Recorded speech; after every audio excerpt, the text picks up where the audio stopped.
Bon, salut, j'espère que tu vas bien. Voilà, le gouvernement du Canada va donner la résidence permanente à plus de 500 000 sans-papiers avant la fin de l'année 2023. Si tu n'as pas bien entendu, je le répète, le gouvernement du Canada va offrir la résidence permanente aux sans-papiers qui sont au Canada. Alors, je te prie de rester jusqu'à la fin de la vidéo, car ici, je vais prendre le temps de t'expliquer les tenants et les aboutissants de cette nouvelle. Alors, je demande à toutes les personnes qui se sont battues, qui se sont sacrifiées pour maintenir leur statut au Canada, pour être légal au Canada, de ne pas être jaloux. Je parle des étudiants, je parle des travailleurs, je parle des visiteurs, je parle des demandeurs d'asile, je parle même des personnes qui ont obtenu la résidence permanente et je parle aussi des personnes qui ont obtenu la citoyenneté, de ne pas être jaloux de cette nouvelle. Je sais que vous avez payé beaucoup d'argent, vous vous êtes sacrifié pour arriver où est-ce que vous êtes. Et si on vous annonce que les sans-papiers vont obtenir la résidence permanente, alors que vous n'avez pas ça encore, je sais que ça peut faire mal. Ok? Voilà. Donc, moi je pense que ça sera le meilleur cadeau que le gouvernement va faire pour les immigrants dans les 50 dernières années. Je vais vous expliquer pourquoi. Et je tiens à préciser que les nouveaux arrivants ne sont pas moins importants que les citoyens canadiens. Ok? Si tous les nouveaux arrivants quittent le Canada, ce pays va être diagnostiqué de cancer. Si ce n'est pas déjà fait, vu le manque de travailleurs essentiels qu'il y a, et aujourd'hui, les recrutements que le gouvernement du Canada fait à l'étranger n'est pas suffisant. Je pense qu'il faut même prendre des bateaux pour aller chercher les travailleurs. Et excusez-moi là, je vous connais dans les commentaires, ne venez pas me parler d'esclavage ici et tout. Donc il y a beaucoup de personnes qui sont très dures quand on parle de ces choses-là. S'il vous plaît, je parle des personnes qui souhaitent et qui veulent venir au Canada. Ceux qui veulent rester dans leur pays qui n'ont qu'à rester, mais je parle juste des gens qui ont envie de venir au Canada. Et c'est de ces personnes-là que je parle. Ok? Alors, si tous les immigrants quittent ce pays, et je parle avec respect, c'est un pays avec une population de 40 millions d'habitants. Si tous les immigrants qui sont ici quittent le Canada,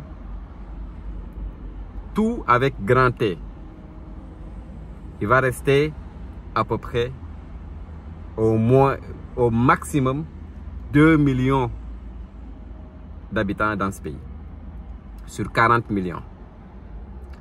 Je ne sais pas si c'est un problème de mathématiques que vous avez, mais moi, je suis sûr que ce n'est pas un problème de mathématiques. C'est plutôt un manque de connaissance de l'histoire qui va faire en sorte que vous n'allez pas comprendre ce que je suis en train de vous dire. Mais, je suis sûr et certain qu'il y a des personnes ici qui comprennent et qui vont comprendre pourquoi je dis que si tous les immigrants avec grand T quittent le Canada, il va rester sur 40 millions d'habitants, seulement 2 millions d'habitants. Ok? Voilà. Donc, bref. Moi, je pense qu'il ne faut pas avoir peur de parler d'immigration. Il ne faut pas avoir peur d'être immigrant. Et il faut se sentir surtout privilégié, car nous contribuons beaucoup à l'économie et nous contribuons à tout l'aspect socio-culturel et nous mettons vraiment en avant le Canada sur la scène internationale. Donc, il faut qu'on se donne assez de considération et de ne pas avoir peur de parler d'immigration parce que tu as le statut de ci, de ça, et tu as peur de parler d'immigration. Ok? Donc, je pense qu'il faut vraiment rehausser notre estime parce que nous sommes aussi importants dans ces sociétés et nous contribuons sur tous les aspects. D'accord? Voilà. Et ça, moi, je veux dire une chose. Les sans-papiers sont bien organisés et il y a une association de défense même des droits de l'homme. Et je pense qu'il y en a plusieurs associations de défense des droits de l'homme qui les supportent. Ils ont même rencontré les sans-papiers, je vous dis là, les amis. Donc, c'est pourquoi je vous dis qu'il ne faut pas avoir peur. Les sans-papiers ont rencontré le Premier ministre du Canada, pas le Premier ministre, le ministre de l'immigration, excusez-moi, sans complexe. Et ils ont fait part au ministre de l'immigration leur situation, sans complexe. Ce sont des sans-papiers. Ok? Alors, même chose pour les demandeurs d'asile. C'est pourquoi je vous dis, il ne faut pas avoir peur de parler de ces choses-là. C'est en parlant, c'est en discutant qu'on réussit toujours à trouver des solutions. Ok?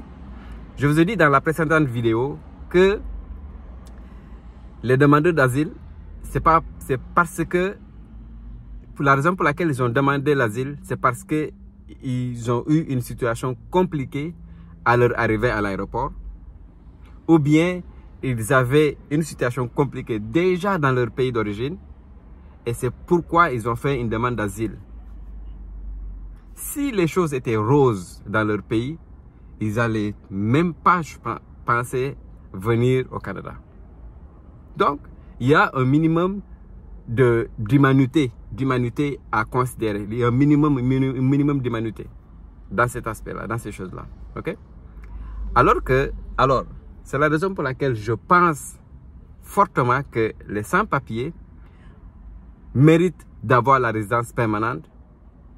Et je vais les répéter et les répéter encore qu'ils ont le droit d'avoir la résidence permanente. Ils n'ont pas le droit de vivre dans la précarité. L'histoire se répète, les amis. L'histoire se répète et l'histoire va se répéter encore. 2019-2014, il y a eu des travailleurs dans la construction qui ont bénéficié de la résidence permanente directement. 2020, il y a des demandeurs d'asile qui travaillaient dans la santé durant le Covid que le gouvernement a donné la résidence permanente. Entre 2010 et 2020, il y a les Haïtiens et les Zimbabwéens qui ont eu la résidence permanente à travers un programme humanitaire. En 2015, j'ai même eu des amis qui venaient de la Centrafrique qui ont obtenu la résidence permanente en 2015 parce qu'il y avait la guerre civile en Centrafrique. En 2002, les Algériens, lors de la guerre civile en 2002, il y en a plusieurs qui ont obtenu la résidence permanente lorsqu'ils étaient ici. En 1973, les amis, il y a eu 39 000 personnes qui ont eu la résidence permanente. 39 000 personnes. Ça, c'est au mois d'août, le 15 août 1973. 50 ans plus tard, ok, 50 ans plus tard aujourd'hui, on est le 17 août, ok, et le gouvernement du Canada, avant fin 2023, va donner à plus de 500 000 sans-papiers la résidence permanente. L'histoire va se répéter. Ok? Alors, je précise aussi qu'il y a une pression énorme de la part sur le gouvernement, de la part de plusieurs associations, de plusieurs professionnels dans le domaine de l'immigration et aussi de plusieurs des associations des droits de l'homme qui militent pour que ces personnes-là soient régularisées.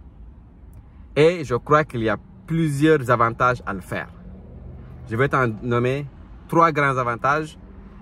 Premièrement, la sécurité et de permettre à ces gens-là de vivre librement. Ces gens-là travaillent dans le noir. Ces gens-là mangent dans le noir. Ces gens-là se soignent dans le noir. Ces gens-là ne peuvent obtenir aucun service officiel de la part du gouvernement. Je te parle du deuxième aspect, l'aspect psychologique. Ces gens-là ne peuvent même pas voyager dans le pays d'origine. Même dans le cas où quelqu'un de ta famille décède ou que quelqu'un de ta famille vient de naître, tu ne peux même pas aller visiter. Si tu t'en vas, tu ne pourras plus revenir. Ok? Troisième aspect.